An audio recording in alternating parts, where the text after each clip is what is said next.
Аса қамқор, ерекше мейірімді рахымды Алланың атымен бастаймын. Субханаллах, әлхамдулиллах, Аллаху әкбар, Аллахумма салли ва саллим аля наби инна Мухаммад. Ассаламу алейкум ва рахматуллахи ва баракатуху. Құдайға шүкір, міне 30 күн оразадан шықтық. Әрбіріміз иманымызды барынша нығайтып, әл-қалмізше ғибадат құлшылықта болып, тақуалық қылған болдық. Ораза айт мерекесі күні мешіттерде зекеттер мен халықтан жиналған пітір садақалар мұқтаждарға қаржылай және азық-түлік түрінде таратылды. Зекет пітір садақаларын беріп, Рамазан айындағы мол сауапты үміт еткен үлкен кіші, жас кәрі, ер әйел кісілердің бәріне де айтар алғысымыз шексіз. Шаңырақтарыңызға бірлік пен береке кірсін дейміз.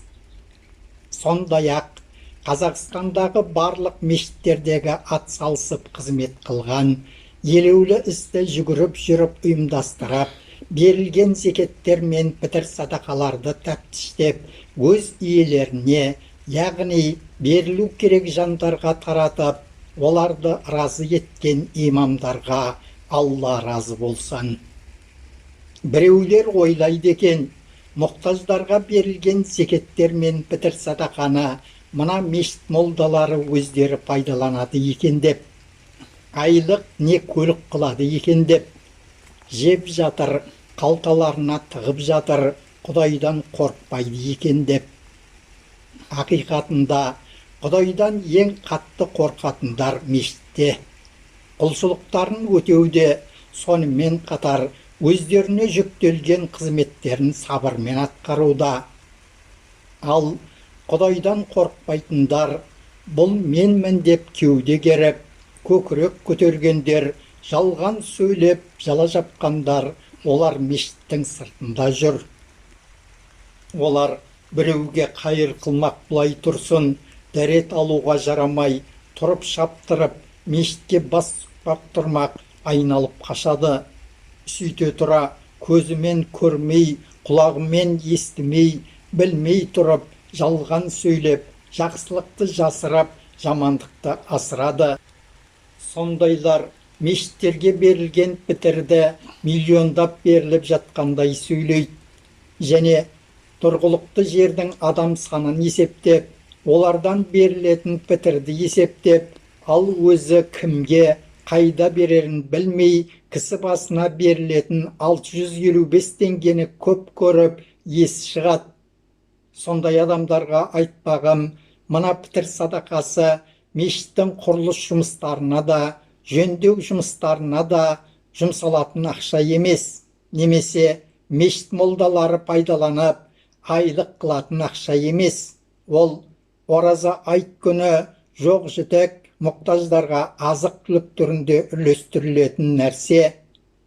Ал зекет болса, Құранда Алла тағала мынандай кісілерге берілу керектігін анықтап айтқан. Шын мәнінде садақалар, зекеттер кедей-кепшіктерге, түгі жоқ міскіндерге, зекетті жинауға тағайындалған адамдарға, жаңа мұсылмандарға, құлдарды азат етуге, қарызға батқандарға, Алла жолында және қиналған жолаушыларға берілуі Алла тарапынан парыз етілді. Тәуба сүресі 60 аят. Бұл аяттағы зекет жинаушы, құл азат ету, жаңа мұсылмандарға беру уақытында болған, қазіргі кезде емес.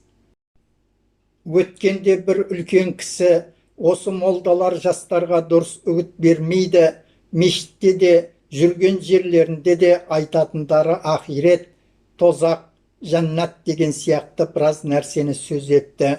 Сосын мен, сіз неше рет мешітке жұмаға барып, имамдарды неше рет тыңдадыңыз деп сұрадым. Ол, мен жұмаға бармаймын деді. Ондай болса сіз мына әңгімені қалай айтып тұрсыз дегенімде, әлгі кісі үндемей қалды. Ақиқатында кісі бір нәрсені айтуы үшін көзімен көріп, құлағымен естіп, анығын біліп айтуы керек қой.